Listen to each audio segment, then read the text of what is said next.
your mindset of exploration, because you talked about, leaving Formula One to explore other areas.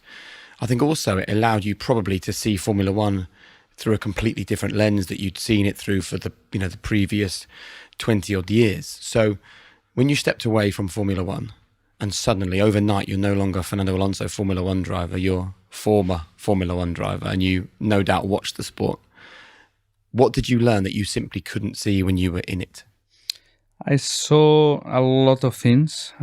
First was the love that the people had towards my career and my job, because when I stopped in 2018, I was tired of traveling and all the things around Formula One, and as I said, not being able to compete for high things. But I don't know, I didn't have any perception or anything that maybe people thought about the sport or myself in general. But when I stopped, the only thing that I received every time that I was meeting people or any fan or people at the airport or in the hotels or whatever, it was, you need to come back. You need to come back. These kind of things. So the people, it was a surprise that they loved what we were doing, because for me, the last few years before I stopped, it was like, we are nearly anonymous here.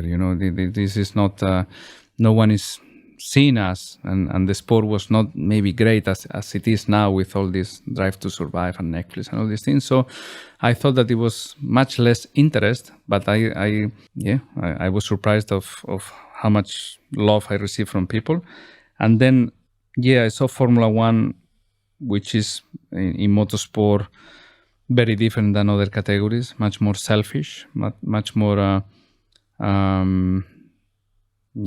glamorous in a way, but fake in another way. I think it was more pure motorsport, Le Mans or Indy or Dakar for sure. But Formula One had this appeal. The people want to attempt to the races, wanted to watch on TV. I was watching also on TV the Formula One races. I appreciate a little bit more all the stuff that as a driver I didn't like before. So the national anthem, the parade lap, having a little bit more access to the media and the cameras, which when you are a driver, you hate those moments. But when I was just in my living room, I was missing those moments. And if one or two drivers were a little bit more smiley or a little bit more accessible, I think it was appreciated from home. So when I came back to the sport, I think I took a step more relaxed into those things, and I was a little bit more, I took care a little bit more. I'm taking care a little bit more of fans and TV and these kind of things, because I understand the importance of it. And that was able only because I was 2 years out of Formula One.